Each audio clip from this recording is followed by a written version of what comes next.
ഇയാൾക്ക് 10 ലക്ഷം ആയി കഴിഞ്ഞ് കഴിഞ്ഞാൽ ഇയാൾക്കുള്ള ധൈര്യം ആലോചിച്ച് നോക്കി. കറക്റ്റ്. ഈ പറഞ്ഞ നിങ്ങൾക്ക് ഭാഗ്യം കൊണ്ട് മില്യനാറാണോ അധ്വാനിച്ചിട്ട് മില്യനാറാണോ?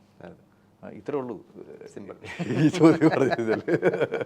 പിന്നെ ഈ പറഞ്ഞ ഇത്തരം ടിപ്സും കാര്യങ്ങളൊക്കെ എനിക്ക് തോന്നുന്നു അങ്ങയുടെ ഒരു ലൈഫിൻ്റെ ഒരു അനുഭവത്തിലൂടെ കൂടെ പറയുന്നതാവാം. ഞാൻ കേട്ടിട്ടുണ്ട്.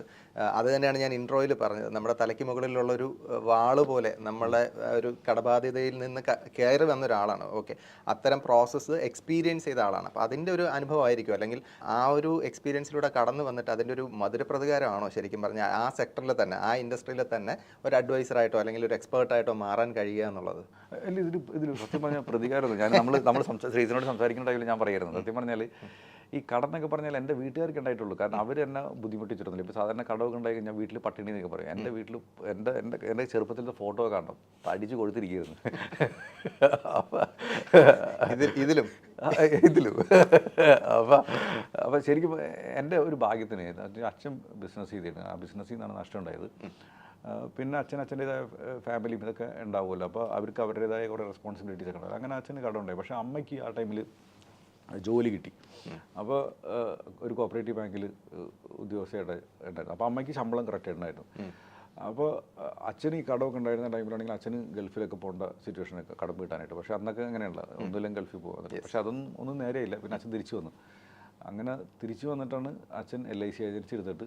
അപ്പോൾ LIC ഏജൻസിയിൽ അച്ഛൻ പിന്നെ ഈ അച്ഛൻ്റെ മൂട്ടിൽ നല്ല ഫയർ ഉണ്ടായിരുന്നു. കാരണം കടം വീട്ടണമല്ലോ. അപ്പോൾ അതിൻ്റെ പേരിൽ അവർ പണിയെടുത്ത് പിന്നെ ഈ കടം ഉള്ളവർക്ക് മനസ്സിലാക്കേണ്ട ഒരു കാര്യമാണ്. എൻ്റെ അച്ഛൻ്റെ ബെസ്റ്റ് എക്സാമ്പിൾ എടുത്താൽ മതി. ഞാൻ ജനിച്ചന്ന് തുടങ്ങിയിട്ട് കടയിൽ നിന്നാണ് കേട്ടിട്ടുള്ളത്. അന്ന് കടം വീട്ടാനായിട്ട് ഞാൻ MBA കഴിഞ്ഞെന്ന് തോന്നുന്നു.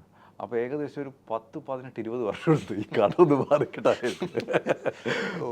മനസ്സിലായില്ലേ? അപ്പോൾ ഈ കടമൊക്കെ വന്നു കഴിഞ്ഞാൽ എന്താ പറയുക, എന്തെങ്കിലും കുറുക്ക് വിധി കാണിച്ചിട്ട് അടുത്ത വർഷം കടം വീടെന്നൊക്കെ പറഞ്ഞു കഴിഞ്ഞാൽ അതൊക്കെ പറ്റുമായിരിക്കും. പക്ഷേ ഒരു ക്രെഡിറ്റ് കാർഡിൽ നിന്ന് അടുത്ത ക്രെഡിറ്റ് കാർഡ് എടുത്ത് അങ്ങനെ അങ്ങനെയാണെങ്കിൽ പറ്റില്ല. നമ്മൾ കുഴിച്ചുകൊണ്ടിരിക്കുന്നു, പിന്നെ താഴെ പോകുള്ളൂ. അത് ഒരിക്കലും ചെയ്യരുത്. അതിന് പകരം നമ്മൾ കൃത്യമായിട്ടൊരു പണിയെടുത്തിട്ട് അതിൽ നിന്ന് ഇൻകം ഉൽപ്പാദിപ്പിക്കാന്ന് പറയുന്നത് നമ്മൾ മനസ്സിലാക്കേണ്ട കാര്യം, ചിലവ് കുറയ്ക്കാം. അപ്പോൾ ഞങ്ങളൊക്കെ അന്ന് വീടൊക്കെ ജപ്റ്റ് ചെയ്ത് വാടക വീട്ടിലേക്കൊക്കെ പോയി. എന്നിട്ട് ആ ഫസ്റ്റ് വീടൊക്കെ എനിക്ക് ഇപ്പോഴും ഓർമ്മയുണ്ട്. വളരെ ചെറിയ വീട്ടിലേക്കാണ് നമ്മൾ പോയതൊക്കെ. അപ്പോൾ ആ ലെവലിൽ നിന്ന് നമ്മൾ ഒരു കൊല്ലത്തിനുള്ളിൽ തന്നെ കുറച്ചും കൂടി നല്ല വാടക വീട്ടിലേക്കൊക്കെ മാറി. അപ്പോൾ അങ്ങനെയൊക്കെ വരുമ്പോൾ എൻ്റെ ലൈഫിലൊന്നും വലിയ ചേഞ്ചസ് ഒന്നും വന്നിട്ടില്ല. പിന്നെ അപ്പോൾ ആ ഒരു സിറ്റുവേഷൻ ഞാൻ കണ്ടിട്ടുള്ള കാര്യം. അപ്പോൾ പക്ഷേ അതൊക്കെ ഞാൻ കണ്ടിട്ടുള്ളൂ, ഞാൻ അനുഭവിച്ചിട്ടില്ല. അതൊക്കെ എൻ്റെ അച്ഛനും അമ്മയും. അമ്മ ഭയങ്കര സപ്പോർട്ടായിരുന്നു അച്ഛൻ.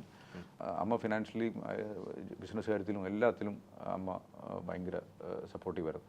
അപ്പോൾ എനിക്ക് ശരിക്കും പറഞ്ഞാൽ ഇപ്പോൾ പലപ്പോഴും പല ആൾക്കാരൊക്കെ സ്ത്രീകളുടെ ഉന്നമനമൊക്കെ പറയുമ്പോൾ എനിക്ക് തോന്നുന്ന കാര്യം അവർ ഉന്നമനമുള്ള ആൾക്കാരല്ലേ, ഇനി എന്തിനും ഉന്നമനി അങ്ങനത്തെ ഒരു ടൈപ്പാണ്.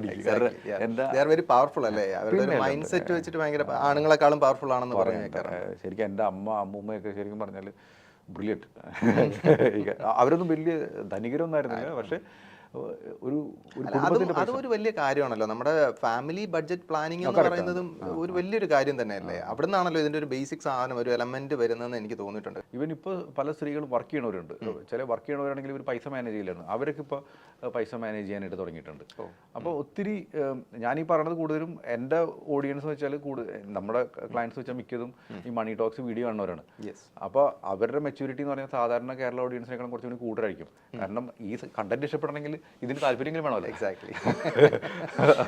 അപ്പോൾ ചിലപ്പോൾ എൻ്റെ ഒരു അസംഷൻ ചിലപ്പോൾ കേരള സൊസൈറ്റിനെ പറ്റി ചിലപ്പോൾ കറക്റ്റ് ആവില്ല. കാരണം എൻ്റെ ഓഡിയൻസിനാണ് ഞാനീ പറഞ്ഞത്. അപ്പോൾ അവരുടെ മെച്യൂരിറ്റി കുറച്ചും കൂടി കൂടുതലായിരിക്കും.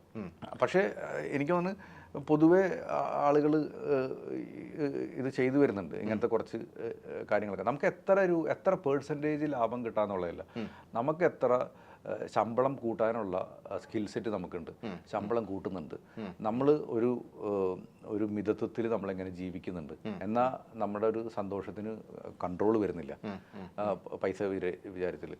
ഇങ്ങനെയൊക്കെ നമുക്ക് ചെയ്താൽ തന്നെ കുറച്ചും കൂടി ഇത് ചെയ്തെടുക്കാൻ പറ്റും. അപ്പോൾ നമ്മൾ ഈ കടത്തിൻ്റെ കാര്യത്തിൽ പറഞ്ഞു കഴിഞ്ഞാൽ എനിക്ക് പലപ്പോഴും വീട്ടിലത്തേക്ക് ഈ ബുദ്ധിമുട്ടൊക്കെ കണ്ടന്റ് വഴി എനിക്ക് ആൾക്കാരെ മനസ്സിലാവും കടം വരാൻ ടൈമിൽ ഇവരെ തിങ്കിങ് ഒക്കെ എന്താണെന്നുള്ളത്, കോൺഫിഡൻസ് ലെവൽ എന്താണെന്നുള്ളത്.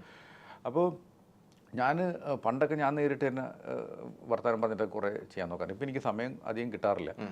അതിൻ്റെ പേരിൽ തന്നെ കുറേയൊക്കെ ഞാനിങ്ങനെ ഒരു കോഴ്സൊക്കെ ഉണ്ടാക്കിയിട്ടുണ്ട് ആൾക്കാർക്ക്. ഇങ്ങനെ അത് വളരെ സിമ്പിളായിട്ടുള്ള ഒരു എനിക്കെന്താണ് പറയാനുള്ളത് ഞാൻ ആ കോഴ്സിൽ ഒരു മണിക്കൂറിൽ ഞാൻ പറഞ്ഞിട്ടുണ്ട്. അതെവിടെയാണ്? Mobile app? ആ മൊബൈൽ ആപ്പ് ഉണ്ട്, ഒരു മണി ടോക്സ് പറഞ്ഞൊരു ആപ്പ് ഉണ്ട്. അതായത് നമ്മുടെ യൂട്യൂബ് ചാനലിൻ്റെ അതേ സെയിം പേരിൽ തന്നെയാണോ മണി ടോക്സ് പറഞ്ഞൊരു ആപ്പ് ഉണ്ട്. അപ്പോൾ അതിൽ പോയിട്ട് ചെറിയൊരു ഇത് ഞാൻ ഈ കോഴ്സ് ചെയ്യാൻ വേണ്ടി പറയണമെന്നല്ല കേട്ടോ. ഇതിൽ വേറെ ഒന്നുമല്ല, ഞാൻ പറയാനുള്ള കാര്യം ഇതിൽ പറഞ്ഞു വെച്ചിട്ടുണ്ട്.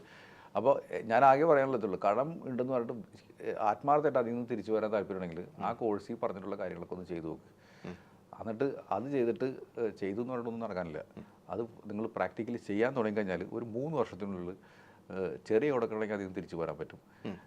ഇനി വലിയ കടമാണെങ്കിൽ നിങ്ങൾക്കൊരു കൺട്രോൾ കിട്ടും. ഞാൻ കമ്മിങ് ഔട്ട് ഓഫ് കടന്നുള്ളതിനെ കുറിച്ച്.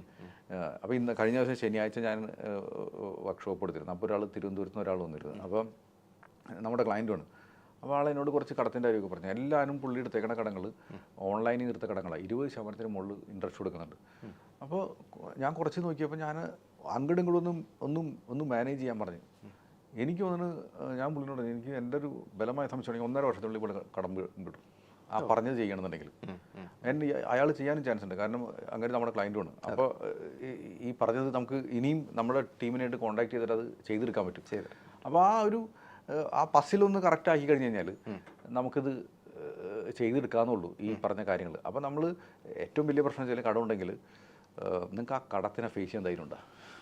ആ കട എത്ര വലുതാണെന്ന് ഫേസ് ചെയ്യാൻ ധൈര്യമുണ്ട്? ഇത് കുറേ സ്ഥലത്ത് കടം കൊടുക്കാനെന്ന് പറഞ്ഞിട്ട് കാര്യമൊന്നുമില്ല. അവിടെ നിന്ന് കൊടുത്ത് പൈസ റോൾ ചെയ്തിട്ടും കാര്യമില്ല. ചില ആൾക്കാരുടെ ഒരു പ്രത്യേകത വെച്ചാൽ നമ്മൾ പറയില്ലേ, ഫുട്ബോൾ കളിക്കാൻ ഇറങ്ങുന്ന ടൈമിൽ നമുക്ക് എത്ര ഡിഫൻസ് ഉണ്ടെങ്കിലും ബോൾ അങ്ങോട്ട് കിട്ടി കഴിഞ്ഞാൽ നമുക്ക് ടാക്കിൾ ചെയ്ത് പോകാനുള്ള ഒരു ധൈര്യമുണ്ട്. അതാണ് ഒരു പ്ലെയറുടെ കഴിവെന്ന് പറഞ്ഞു കഴിഞ്ഞാൽ. നിങ്ങൾ ആ പ്ലെയർ എന്നായി അന്ന് കടം മാറില്ല. കാരണം എന്ത് കടവും എനിക്ക് അങ്ങോട്ട് ഇങ്ങോട്ട് റോൾ ചെയ്ത് ചെയ്യാനുള്ള കഴിവുണ്ടെന്നൊരു തോന്നിയോ അന്ന് നിങ്ങൾ കടത്തിൽ നിന്ന് മാറില്ല. കാരണം നിങ്ങൾ വലിയ ആളായി. പിന്നെ നിങ്ങളുടെ കടം ഇങ്ങനെ കടത്തിന് നിങ്ങൾ ഇഷ്ടപ്പെടും, കടം നിങ്ങളെ വിട്ടുപോയില്ല. അതിന് പകരം എനിക്ക് ആ കഴിവില്ല എന്നൊരു വിശ്വസിച്ച് നോക്കിയേ, അപ്പോൾ പേടിയാവും. അപ്പോൾ ആ പേടി ഉണ്ടെങ്കിൽ, ഇപ്പോൾ ഞങ്ങൾ കബഡിയൊക്കെ കളിക്കണമെങ്കിൽ ഞാൻ കബഡി കളിക്കുമായിരുന്നു. അപ്പോൾ നമ്മൾ റൈഡ് ചെയ്യാൻ ചെല്ലുന്ന ടൈമിൽ എത്ര ആൾക്കാർ ഇങ്ങനെ പെട്ടെന്ന് കളിച്ചാൽ നമ്മൾ പേടിച്ചിങ്ങോട്ട് മാറണം. അതിന് അവിടെ തന്നെ നിൽക്കണേ നമ്മളെ പിടിച്ചിട്ടുണ്ടാവും. അപ്പോൾ ആ പേടിയാണ് വെച്ചാൽ നമ്മൾ ചിലപ്പോൾ വിചാരിക്കും പേടി പൗരുഷമില്ലാന്ന് വിചാരിക്കും. പക്ഷെ ആ പേടിയാണ് ആ റൈഡറെ ഡ്രൈവ് ചെയ്യുന്നത്, കറക്റ്റ് ചെയ്യുന്നത്. എന്നാൽ അറ്റാക്ക് ചെയ്യാനുള്ള ധൈര്യം ഉണ്ടാവാൻ. അപ്പോൾ ഇങ്ക് കൊടുക്കുന്ന ടൈമിൽ അവൻ അറ്റാക്ക് ചെയ്യണം, കട കൊടുക്കുന്ന ടൈമിൽ പേടിക്കണം. ഇതാണ് ശരിക്കും പറഞ്ഞാൽ ഇത് നോക്കണം. അപ്പോൾ ഇങ്ങനെ ചെയ്ത് കഴിഞ്ഞാൽ പല ആൾക്കാർക്കും കടം എന്ന് പറഞ്ഞാൽ അത്ര വലിയൊരു പ്രശ്നമൊന്നുമല്ല. ചിലപ്പോൾ നമ്മുടെ ഒരു ജീവിത സാഹചര്യങ്ങളോട് വന്നു പോയായിരിക്കും.